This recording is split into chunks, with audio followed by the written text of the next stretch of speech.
Ang magaling na Amazon seller ay alam lahat ng nangyayari sa kanyang Amazon store. At yun ang ituturo ko sa inyo dito sa video na ito. Kaya huwag kayong aalis ha, tapusin nyo hanggang sa uli. Hi, si Coach Jonel po ito at sa video na ito ay ituturo ko naman sa inyo ang notification settings.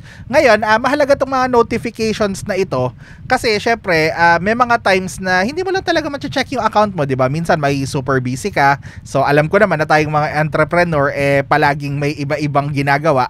So para hindi ka masasalisihan, lalo na kung meron kang VA o meron kang someone na na nakasali sa account mo. So kasi pwedeng may mga gawin sila o pwedeng may mga mangyari na kailangan ng attention mo. So kung hindi naka-on yung tamang notifications, mangyayari yung mga mangyayari nang hindi mo nalalaman. Pero at the same time, kung lahat naman ng notifications naka-on sa'yo, pwedeng makulitan ka kasi every minute pwedeng makakuha ka ng bagong notification, especially kung napalaki mo na yung store mo. So ano bang mga notification yung dapat mong matanggap? Paano galawin yung settings na yon? Yun ang maituturo ko dito sa video na ito. Nga pala, bago tayo pumunta doon, gusto ko munang ipaalala sa inyo na ito ay part ng Seller Account Management Series. So prior to this video, meron ng tatlo na video. So kung hindi nyo pa napanood yung mga yon, I would suggest na panoorin ninyo yon. Alam ko na hindi sexy topic itong mga mismong account management na mga bagay na to. Pero kasi aside from dun sa paghahanap ng profitable na products o dun sa mga iba't ibang mga bagay na gumagawa ng pera, kailangan mo ring matutunan tong mga to para mapatakbo mo ng maayos yung store mo. Kasi anin mo naman kung profitable yung mga products mo pero yung store mo napapabayaan mo mismo, di ba? So parte ng pagiging magaling na seller ay yung pag-aalaga sa Amazon account mo kasi isa lang yan. Pag na-terminate ka, wala na, hindi ka na pwedeng gumawa ng bago. Okay? So tandaan mo lang yan. So yan, punta na tayo sa screen ko para makita nyo na yung mga notification settings. So ito na po tayo sa screen ko and gusto ko lang pong pasalamatan briefly yung nagpahiram ng account na ito. So maraming salamat po dahil sa inyo ay meron tayong account na gagamitin. Okay? So punta tayo dito sa settings. Okay? So settings, tapos pupunta tayo sa notification preferences para makapunta dun sa notifications. So ayan. Tapos pagdating natin dito, so itong contacts, hindi ko siya magagalaw kasi ang makakagalaw lang dyan yung may-ari ng account. Pero ito, tignan nyo to, so naka-blur syempre. Pero yung sabi nga dito, only primary account users can change the default contact email address. So hindi po owner account this time itong access ko dito sa account na to, kundi admin lang. So hindi ko pa mapapalitan yan. Pero kayo, kung sa inyo tong seller account na gusto nyong galawin, pwede nyong palitan tong email na to. Okay? So pwede rin kayo mag-add ng phone number by the way. So yan lang naman. Balik na tayo sa notification options. So yan, isa-isahin natin to mga to. Again, pasensya na kayo kung may mga section dito na naka-blur. Okay? So by default, itong tatlo na ito, itong account notifications na to, itong tatlong to ay naka-on siya by default. Okay? So business updates, kunyari merong malalaking issue na sa palagay ng Amazon ay importante, kunyari na section 3 ka o na IP issue ka or na-suppress yung mga products mo or yung mga products mo parang merong something na promo or problema, parang ganyan. So dito siya, okay, sa business updates. So meron pa namang mga mas specific sa ibaba mamaya. Pero usually yung mga itong mga business updates na to is it covers yung mga critical na bagay. Okay? Ngayon, ito namang technical notifications dito. So, makakatanggap ka occasionally ng email. Kunyari, sasabihin ng Amazon na magiging unavailable muna itong part na to ng seller account for this period mula dito hanggang dito, parang ganon.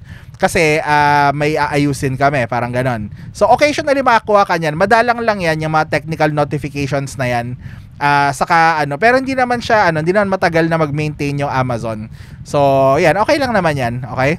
Tapos, Amazon Buyer Abuse Prevention Actions. Sabi dito, information and updates on action Amazon has taken to protect your store.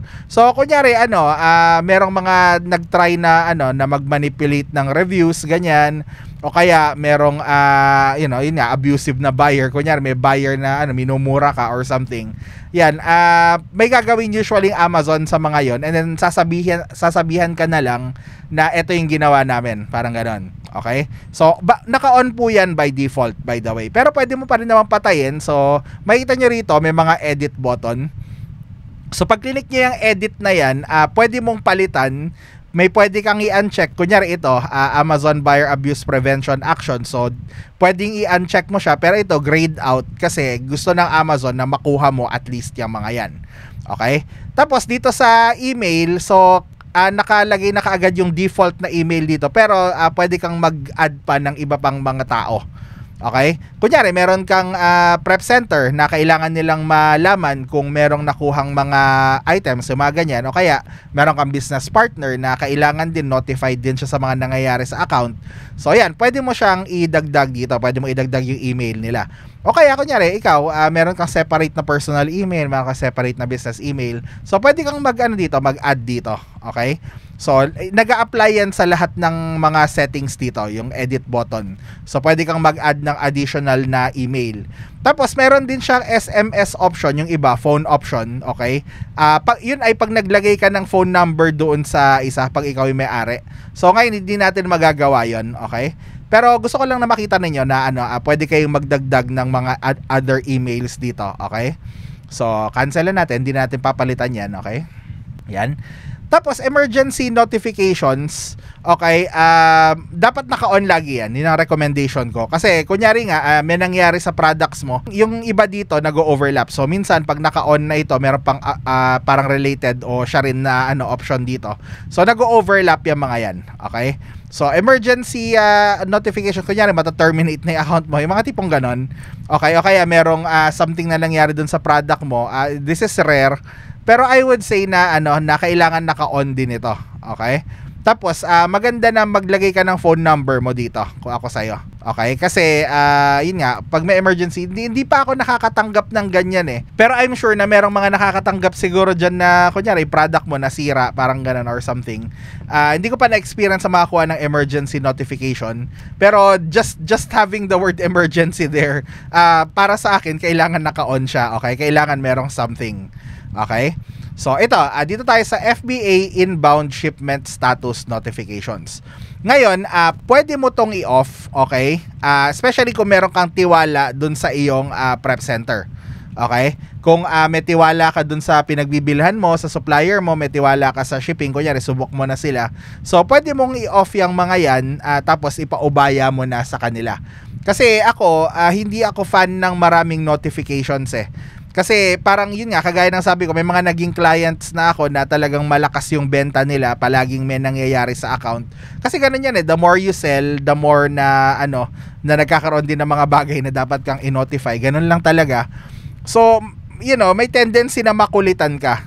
And kung ikaw yung tipo ng tao na parang yun nga, kailangan mo mag-delegate o tiwala ka dun sa tao na pinagde-delegatean mo ng isang task. So siguro mas magandang i-off mo na lang or ibang email na lang ipasa mo sa iba, okay? So ito, isa to sa mga yon, okay? So pwede yan. Ako, may tiwala ako sa prep center, tapos syempre yung mga pinagkukuhanan ko naman subok na. So ako personally ino-off ko na to. Okay? Hindi ko sinasabi na wag nyong wag nyong pansinin tong mga to. Okay, ang sinasabi ko lang is ako, ayoko na nanonotify ako dito. Okay, so ako, pinapatay ko to. Yung mga clients ko, syempre, binibigyan ko sila ng option na ganyan kung gusto nila. Okay, kung nagtatanong sila. Kasi meron mga clients na minsan parang, hey, I got this email na ganito. I got this email na ganito. Tapos parang pinapa-explain nila sa akin. So ako parang, patayin nyo na lang yan kasi pag ganito lang yan, parang ganon.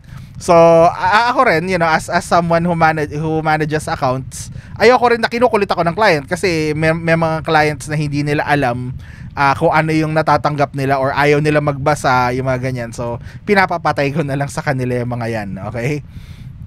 Tapos, ito, order notifications. Mahalaga dito, kung nag-FBM ka, itong merchant order notifications na to. Kailangan naka-on ito kung nag-FBM ka. And yun, sabi nga dito may SMS, sige, nag-overlap to, may email tas may SMS.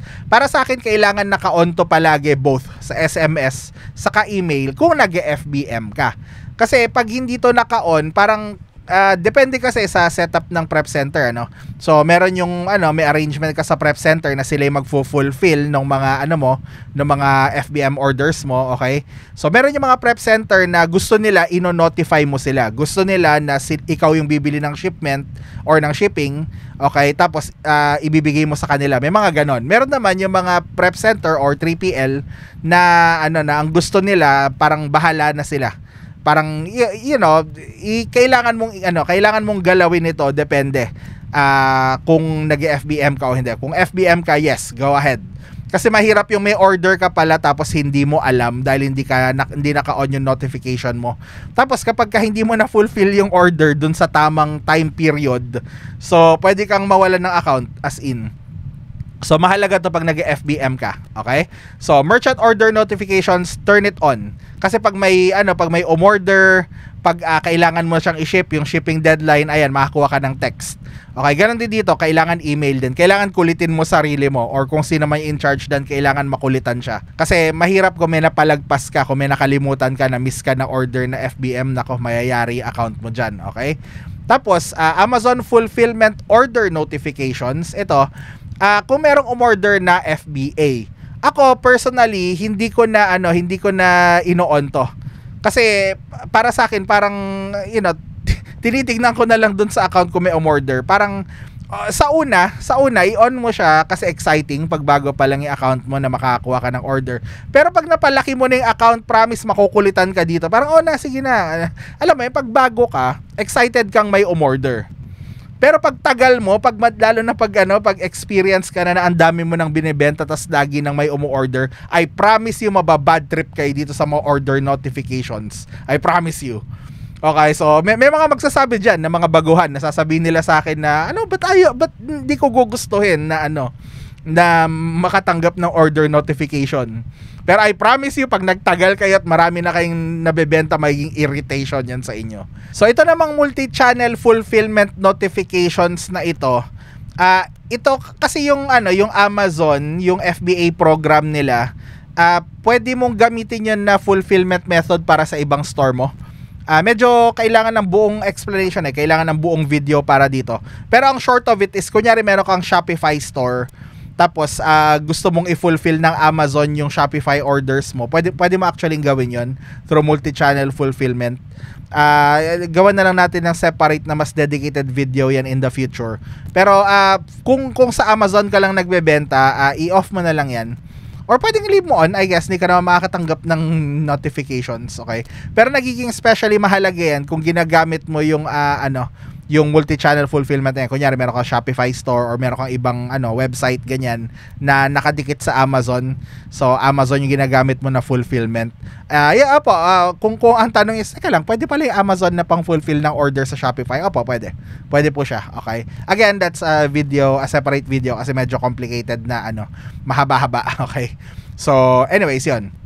Inbound shipment notifications. Ayan, ako pinapatay ko rin to. Okay? Kasi parang pag sinabing inbound shipment, yan yung pagka merong shipment from the prep center papunta sa Amazon warehouse. Okay, kung di man prep center, kunyari nag-ship ka directly sa Amazon. So, yan yung mga shipment notification na parang eto na yung product mo, parang ganun, parating na sa amin. Parang pag tinatrack na nila. So, maganda yan kung gusto mong on top of your shipments ka, lalo na kunyari private label ka. Tapos dinidirekta mo to China, hindi sa prep center yung yung products mo. Kailangan mo yan para alam mo na okay, sige, parating na pala, parang ganun. Parating na pala sa Amazon, alam mo yung status, okay? Tapos inbound shipment problem notification. So, kung meron kang problema, di ba? So, kailangan yan. Again, yung mga inbound shipment are yung mga shipments na papasok sa Amazon. Okay, from prep center na sinesend sa Amazon, or yung mga nagpa-private label from China na papasok sa Amazon. Basta inbound papasok sa Amazon. So ako personally may tiwala naman ako doon sa prep center na nire-recommend ako na ginagamit ko. Tapos hindi naman ako nagpa-private label talaga. So yun, sa akin nakapatay yan. Okay? So again, ako ang akin lang is ayoko ng notifications na hindi ko kailangang malaman. Kasi in the first place, nagche-check naman ako ng account regularly. alam mo, parte na siya ng routine ko na araw-araw ito yung checklist. So yun nga pala, mahalaga na na may checklist kayo kung ano yung mga i-check nyo araw-araw. So kung di nyo pa napanood tong video na to, I would suggest na panoorin nyo ito pagkatapos nitong video na to, kasi yan yung mga bagay na kailangan nyong malaman para mapatakbo ng maayos yung inyong store. Okay, kailangan nyo maging daily routine na yan para para maging smooth yung inyong store. Okay? So panoorin nyo yung video na yan, okay? Tapos dito, okay, returns, claims and recovery notifications. So ako rin, parang inaano ko na yan. Hindi ko na chine-check yan personally ako, ino-off ko yung mga yan. Kasi nga pag may returns, parang ako nagche-check naman ako everyday ng returns eh. Okay? So ayoko lang talagang kinukulit ako sa email, okay? So inaano kayo. Pero ito, pending returns. So kunyari merong customer na nagreklamo, gusto niyang i-return yung product. Ayan, makukuha mo yan. Tapos claims notifications. So kunyari parang may dispute or something, ayan, makakuha ka. So kunyari yung buyer parang may reklamo siya na, hey, kulang ito, parang ganon, kailangan mo akong i-partial refund, parang ganyan. So yung mga yan, refund notification, yun, kunyari nag-issue sila ng refund. Ito medyo para sa akin most people would want this on. Kasi pag sinabing refund, parang ibinalik ng Amazon yung pera dun sa customer. Ginagawa yan ng Amazon without your permission. Hindi sila magpapaalam sa'yo pag FBA. Okay, di mo malalaman yan, pero parte yan nung account management video, tingnan niyo na lang. Pag nagche-check ka ng orders mo, then hindi mo na kailangan to. Pero kung ikaw yung meticuloso sa paglabas ng pera yan, kailangan naka-on yan. Kasi nga, sabi ko nga, hindi kayo na-notify ng Amazon. Otherwise, parang magugulat ka na lang na parang may refunded na order. Hindi na magpapaalam si Amazon sa'yo. Okay, actually, notification lang yan na na ni-refund pala namin to. Hindi sila magpapaalam na do you wish to refund. Hindi walang may ganon. Pero for the most part, parang Amazon na yung automatic na nagre-refund. Okay? Hindi na sila magpapaalam sa'yo. Tapos, grade and resell notifications. So, kunyari may nag-return ng product. Tapos, kunyari, yun nga, hindi na rin sasabihin sa'yo ng Amazon yan normally na parang hindi na sellable tong product na to. Itong product na to, resellable pa. Parang, yun, pwede mo i-on yung notification na yun for returns. Okay? Ito, maganda to pagka nag-expect ka ng maraming returns sa isang product, okay? Tapos listing notifications. So ito, maganda ito kung meron kang VA. Pero kung ikaw yung nagli-list ng product, I would say na patayin mo na to yung mga iba dito, okay? Kunyari itong listing has been created. Kung meron kang VA na nagli-list ng products para sa'yo, then patayin mo na yan. Unless parang hands off ka talaga, totally hands off, gusto mo na lang ma-notify din yan. Okay, so yan lang naman ay kung may gumawa ng bagong listing, nag-add ng products. So ma-notify ka na, hey, may nag-add ng products, okay? Listing recommendations, yan yung kunyari parang kulang ka sa picture, dagdagan mo to, or yung description mo is lacking, or kulang ka sa brand information, size information. Ayan, makakuha ka ng ganyan, okay? So pag nag-wholesale ka or online arbitrage, medyo optional na para sa akin to, okay? Para sa akin lang naman, okay? Tapos listing has closed. So kunyari merong nangyari sa listing mo. So yan, mano-notify ka, okay? So kunyari magko-close yung listing dahil nagkaroon ka ng IP issue doon, na-suppress siya. So parang ganon. So yan yung mga yan, makakatanggap ka, okay?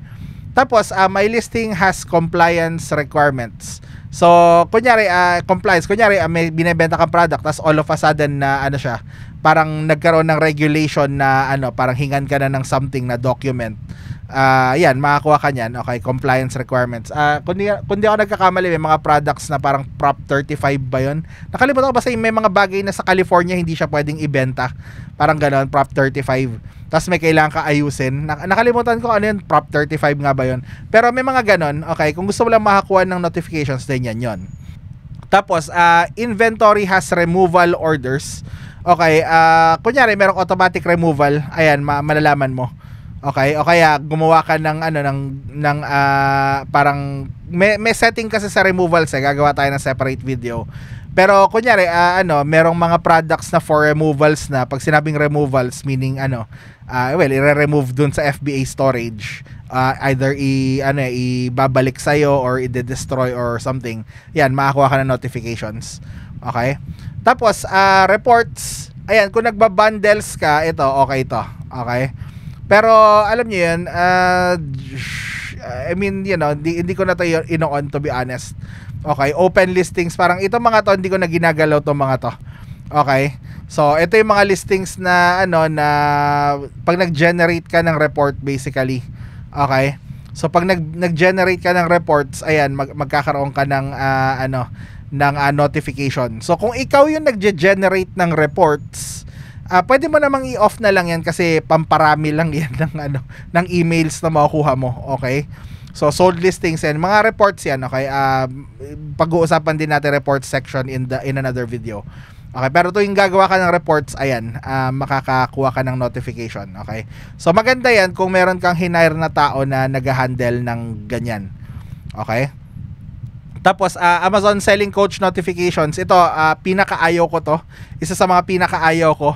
Parang makakatanggap ka ng email na parang itong product na to, parang kulang pa yung stock mo, bumili ka pa ng ganitong amount dahil based sa study namin ganito. Parang sure, you know, it's a good thing, pero ako parang shut up Amazon. Parang ako magde-decision kung ilan ang gusto kong bilhin, parang ganoon. So ako lang ino-off ko yan, pero you know, nasa sa inyo kung gusto niyo i-leave, okay? Tapos quote requests. Okay, pag usually Amazon business ito, kung di ako nagkakamali. Tama, yun nga, related to your business account. Ayan. So Amazon business kasi parang meron ding B2B na ginagawa yung Amazon. So pwedeng bilhin ng mga business buyers yung mo. So pwede ka magbenta diyan ng wholesale. Kunyari sila parang tatawad sila, pwede silang tumawad eh. Okay, kasi nga business nila gagawin to. So usually maraming units silang bibilin. So pwede silang tumawad yan, pwede yan. Okay, makakuha ka dyan. So kung naka-Amazon business ka din yan, pwede mong i-on yan. Okay, ako normally naka-off yan. Tapos messaging, ito mahalaga to. Para sa akin, buyer messages, yes. Dapat naka-check yan. Kasi kung yun nga, yung video kanina na sinabi ko sa inyo, panoorin nyo, sinabi ko doon na pwedeng may mangyari sa account mo pagka may na-ignore ka na message. Okay, may mga message na kailangan sagutin mo siya within a certain time frame. Minsan 24 hours, minsan 48, minsan 72. Pero whatever that time period is, kailangan mo siyang sagutin within that time period, kundi pwede kang mawalan ng account. Okay? So kailangan naka-on yung buyer messages na yan. Okay? Ako solid yan. Kung merong isang naka-on, dapat ito buyer messages. Okay? Tapos confirmation notifications, kunyari merong parang sumagot yung Amazon sa kanila or something, may nag-inquire tapos sumagot yung ayan, makakuha ka. Tapos delivery failures, kunyari may nangyari sa delivery mo. Ako, you know, hindi ko na ino-on yan kasi parang akin basta FBA, bahala na si Amazon kung anong gagawin niya dyan. Ako lang kasi parang minimize the effort, parang ganon na kailangan. Okay, buyer opt-out, parang kunyari nag-opt-out sila sa parang seller communications. Kunyari ayaw ka na nilang kausapin, parang nag-opt-out sila. So yan, hindi naman usually mahalaga yan, so ako pinapatay ko yan. Okay, tapos marketing notifications, ito kunyari nag-advertise ka or merong something, yung mga promo nila, parang ganun, para mag-market ka ng products mo. So kung kung hindi ka naman gumagawa ng marketing or hindi ka nag-advertise, pwede mo nang i-off yan. Okay, ito, loan invitations.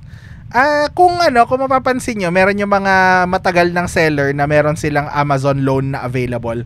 Actually, pahiramin ka ni Amazon ng pampuhunan pag matagal ka na nagbebenta. Pwede kang mag-loan. Okay, sa kanila. Pwede mo silang hiraman ng pera na pangbili mo ng inventory. So yan, kung interesado ka doon. Pero kung bago kang seller, i-off mo na lang muna yan. Saka hindi ko alam kung magiging available yan para sa atin dito sa Pilipinas. Okay? Tapos pricing and offer notification, so featured offer recommendations. So kunyari yung mga products mo, ito makulit to. Okay, ayaw ko to kasi parang yun nga, majority ng mga binebenta ko ay ng mga minamanage ko, ay online arbitrage. Okay, dati.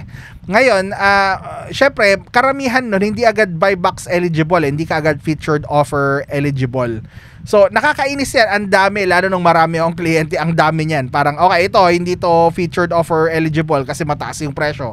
O kaya ito, ang kulit, basta makulit yan. Ako, hindi na, di bali na.